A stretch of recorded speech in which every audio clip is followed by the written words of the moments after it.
Crawling అంటే ఏమో చూద్దాం. నేను మీకు ఇంతకుముందు స్లైడ్‌లో చెప్పాననమాట. ఇంతకుముందు క్రాలింగ్ అంటే స్టెప్ వైస్ చెప్పాను. సెర్చ్ ఇంజిన్ ఎలా పనిచేస్తుంది అని. మనం సెర్చ్ ఇంజిన్ ఎలా పనిచేస్తుందంటే, మనం ఫస్ట్ స్టెప్ చెప్పినాం. మనం ఏం చెప్పినాము, సైట్ మ్యాప్‌ని గూగుల్ సెర్చ్ ఇంజిన్‌లో సబ్మిట్ చేస్తాం. అవునా? ఈ సైట్ మ్యాప్ ద్వారా సెర్చ్ ఇంజిన్‌కి అంటే గూగుల్‌కి మనం ఏం చేస్తాము, ఒక మెసేజ్‌ని పంపిస్తాం అనమాట. నా వెబ్‌సైట్‌లో ఒక అప్డేట్ వచ్చింది.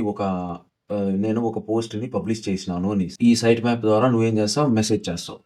ఎవరికి? గూగుల్ సెర్చ్ ఇంజిన్‌కి. గూగుల్ సెర్చ్ ఇంజిన్ ఏం చేస్తుంది, క్రాలర్‌కి చెప్తుందనమాట ఆ వెబ్‌సైట్‌లో ఇదొచ్చింది, పలానా అప్డేట్ వచ్చింది, పలానా పోస్ట్ వచ్చింది, నువ్వు పోయి దాన్ని చూడు అనేసి. అప్పుడు క్రాలర్ ఏం చేస్తుంది, అది చూడు. Crawling is the discovery process in which search engines send out a team of robots known as crawlers or spiders to find new and update content. Content can very, it could be a web page, an image, a video, a PDF. అంటే ఒక పోస్ట్‌లో image అన్నా ఉన్ని, అది download అనేసి PDF అన్నా ఉన్ని, లేదా వేరే ఏదైనా ఉన్ని. దీన్ని మొత్తాన్ని ఏం చేస్తుంది, ఈ స్పైడర్ అంటే ఐ మీన్ క్రాలర్. ఈ క్రాలర్ అనేది ఏం చేస్తుందంటే, ఈ ఇన్ఫర్మేషన్ మొత్తాన్ని కలెక్ట్ చేసుకుంటుంది. నువ్వేం చేసినావు, నువ్వేం అప్డేట్ చేసినావు.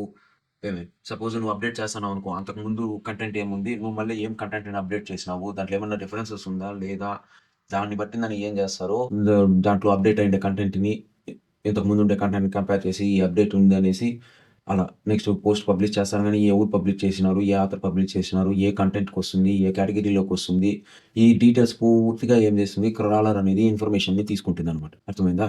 Next how web crawling works. ఇప్పుడు క్రాలర్ అనేది ఆ వెబ్‌సైట్‌లో ఉన్నటువంటి ఇన్ఫర్మేషన్‌ని అనేది తీసుకుంటుందని మనకిప్పుడు అర్థమైపోయింది. అది ఎలా పనిచేస్తుందో చూద్దాము. Web crawler works by discovering URLs and downloading page content. ఇప్పుడు నేను చెప్పాను గదా! ఇప్పుడు మనకు గూగుల్ సెర్చ్ ఇంజిన్ ఏం చేస్తుంది, క్రాలర్‌ని పంపిస్తుంది. క్రాలర్ ఏం చేస్తుందంటే, ఈ వెబ్ పేజ్‌లో ఉన్నటువంటి కంటెంట్‌ని మొత్తము ఇన్ఫర్మేషన్‌ని గ్యాదర్ చేసుకుంటుంది. ఇన్ఫర్మేషన్ మొత్తాన్ని తీసుకుంటుంది, దాని దగ్గర పెట్టుకుంటుంది. ఇది అనేసి. During this process they may pass content over search engine index and will extract links to other web pages. ఈ ప్రాసెస్‌లో అంటే ఈ పేజ్‌ని అండర్‌స్టాండింగ్ చేసుకునేటప్పుడు ఏం చేస్తుంది అంటే, ఇక్కడ ఉన్నటువంటి సెర్చ్ ఇంజిన్ ఇండెక్సర్ ఉంది గదా! ఆ సెర్చ్ ఇంజిన్ ఇండెక్సర్‌కి పంపిస్తుందనమాట. దాంతో పాటు ఏం చేస్తుంది, ఈ వెబ్ పేజ్‌లో ఉన్నటువంటి పోస్ట్‌లో ఉన్నటువంటి ఈ లింక్స్‌ని కూడా ఏం చేస్తుంది, ఎక్స్ట్రాక్ట్ చేస్తుంది. వేరే పేజెస్‌కి ఉందా? లేదా వేరే పేజెస్ ఇంకా వస్తాందా? లేదా నువ్వు సోర్స్ లింక్ ఇచ్చినావా లేదా? లేదా ఇమేజ్ క్రెడిట్ ఇచ్చినావా లేదా? కాపీ చేసుంటే ఇలా చాలా ఉంటాయి. ఒక వెబ్ పోస్ట్‌లో వచ్చినవి. సో, అలా ఈ లింక్స్‌ని ఎక్స్ట్రాక్ట్ చేస్తుందనమాట. దాంట్లో ఎన్నున్నాయి, ఏమున్నాయి అనేసి. అలాగే ఏం చేస్తుంది, ఇండెక్సర్‌కి పంపిస్తుంది. ఇండెక్సర్ పోయిన తర్వాత this found links will fall into different categorisation. ఇప్పుడు ఇక్కడ ఏం చేస్తుంది, ఈ search engine and will extract links to other web pages. ఇక్కడ యూఆర్ఎల్‌ని ఫస్ట్ ఇక్కడేమి యూఆర్ఎల్‌ని దాంట్లో ఉండేటువంటి కంటెంట్‌ని మొత్తం తీసుకుంటుంది. తీసుకున్న తర్వాత దాంట్లో ఉన్నటువంటి ఏమైనా అప్డేట్ ఉందా లేదా అవంతా అనలైజ్ చేస్తుంది. మళ్ళీ సెర్చ్ ఇండెక్స్‌ని పంపిస్తుంది. దాంట్లో ఎక్స్టర్నల్ లింక్స్ ఉంటే దాన్ని తీసుకుంటుంది. డూ ఫాలోనా, నో ఫాలోనా ఇవ ఇది మొత్తం ఎవరు చేస్తారు, క్రాలింగ్ చేస్తదనమాట. నెక్స్ట్ అంటే ఆ యూఆర్ఎల్స్, మనం ఏదైతే యూఆర్ఎల్ గురించి మాట్లాడుతున్నామో దాన్ని అంటే మన వెబ్‌సైట్ యొక్క యూఆర్ఎల్ ఉంటుంది కదా! ఆ యూఆర్ఎల్‌ని నెక్స్ట్ పేజ్‌లో ఉండేటువంటి యూఆర్ఎల్‌ని కూడా తీసుకుంటుందనమాట. సో, నెక్స్ట్ ఇప్పుడు దాంట్లో ఏం చేద్దాం, ఏమనేది చూడండి. New URLs that are unknown to search engine. అంటే ఏదన్నా కొత్తగా ఇప్పుడు ఫస్ట్‌దేమి న్యూ యూఆర్ఎల్, అది సెర్చ్ ఇంజిన్‌కి కొత్తదనమాట, తెలీదు. నెక్స్ట్ 1, 2, 3 ఈ మూడిట్లో యూఆర్ఎల్ తెలుసు. That will be periodically revisited to determine whether any changes. అంటే దానికి ప్రాపర్‌గా ఒక గైడెన్స్ అనేది లేదు. ఎప్పుడైతే ఒక క్రాలరు అంటే ప్రతిసారి విజిట్ చేస్తా ఉంటుందనమాట. ప్రతిరోజు విజిట్ చేస్తా ఉంటుంది. ఈ నో న్యూరల్ అంటే నో గైడెన్స్ ఆన్ క్రాలింగ్ అంటే దానికి నువ్వు 1 వీక్ తర్వాత రా, 2 వీక్స్ తర్వాత రా అలా ఏమీ లేదు. అది ప్రతిసారి ఆహ్, అంటే ప్రతిరోజు 2 డేస్‌కోసారో విజిట్ చేస్తా ఉంటుంది. Known URLs that have been updated. అంటే దీనికి ఒక గైడెన్స్ అనేది ఇస్తామనమాట. నా దీంట్లో అప్డేట్ అవుతా ఉండగానే అంటే నా పోస్ట్ అనేది అప్డేట్, ఏదైనా నేను పోస్ట్ అప్డేట్ చేస్తా ఉన్నానంటే నువ్వు దాన్ని ఆటోమేటిక్‌గా దాన్నేమంటారు, అప్డేట్ తీసుకోవాలా అనేసి. క్రాలర్‌ని పంపించిందని అప్డేట్ తీసుకోవాలా అనేసి దానికి అర్థం అనమాట. ఇప్పుడు ఇదొచ్చి అర్థమైంది. అంటే ఇది రీవిజిటెడ్ అనమాట. నువ్వు ఈరోజు పబ్లిష్ చేసినావంటే అది ఈరోజు ఈవినింగ్ రావచ్చు, రేపు రావచ్చు, ఎల్లుండికి రావచ్చు అలా. ఆడేమి గైడెన్స్ అనేది లేదు. ఇక్కడేమి అంటే నేను ఇక్కడ పోస్ట్ అప్డేట్ చేశానంటే అప్పటికప్పుడే నువ్వు పోస్ట్‌ని క్రాలింగ్ చేసిందని దాన్ని అప్డేట్ చేయాలా అనేసి. నెక్స్ట్ ఇంకోటేమి, they should not be recalled or reindexed such as HTTP 304 not modified response header. ఈ HTTP 304 అనమాట. అంటే ఏమి దాన్ని ఏదైనా మనము రీడైరెక్ట్ చేసినా 304 అంటే ఏమి పర్మనెంట్ రీడైరెక్ట్ అంటారు. ఏమి ఇలా దాన్ని మోడిఫై చేసిందనేసి దాన్ని మనం ఏం చేస్తున్నాము రీడైరెక్ట్ చేస్తున్నాం. అంటే రీడైరెక్షన్ గురించి నేను నెక్స్ట్ మనం రాబోయే క్లాసుల్లో చెప్తాను. ఎలా ఏమి అనేది, ఎన్ని రీడైరెక్షన్స్ ఉంటాయి, దాన్ని ఎలా మనము యాక్సెస్ చేయాలా, దాన్ని ఎలా మనము ఇది అనాలనేసి. ఓకేనా? అంటే ఏమి ఇక్కడ ఇప్పుడు నోన్ యూఆర్ఎల్స్‌లో 3 ఉన్నాయి. మీకు అర్థమైంది కదా!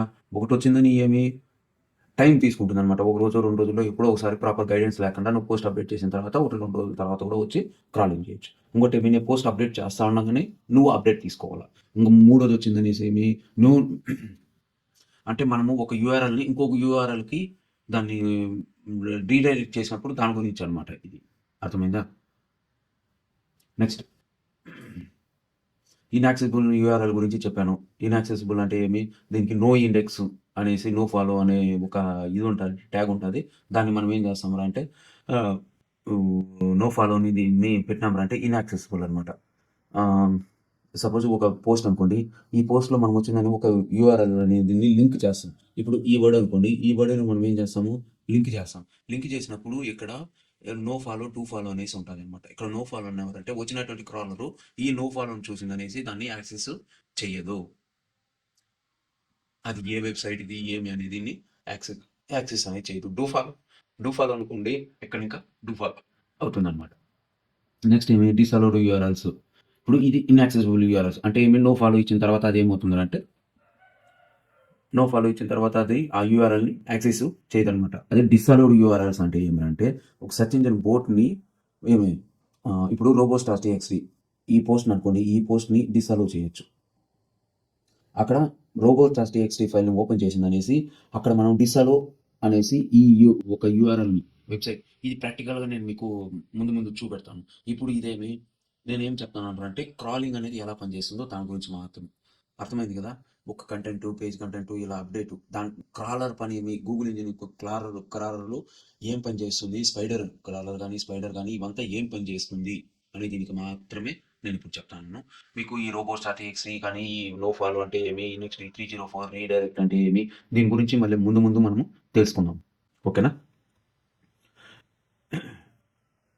నెక్స్ట్ ఏమి ఇండెక్సర్ అంటే ఏమి నేను చెప్పాను. ఇప్పుడు ఫస్ట్ స్టెప్ ఏమి, మన సైట్ మ్యాప్ని గూగుల్ సెర్చ్ ఇంజిన్లో సబ్మిట్ చేస్తాము. ఆ తర్వాత ఏం చేస్తాము, మనం చేసినటువంటి అప్డేట్ అంటే ఇప్పుడు మీకు క్లారిటీ రావాలి. ఏమి సెర్చ్ ఇంజిన్ క్రాలర్ అనేది ఎలా గైడెన్స్ ఉన్నా నో గైడెన్స్ ఉన్నా అంటే ఏమి సెర్చ్ ఇంజిన్లో మనం ఏదైనా ఒక వెబ్సైట్లో ఒక వెబ్సైట్ పోస్ట్ చేసినాము అంటే ఆ క్రాలర్ అనేది వస్తుందన్నమాట.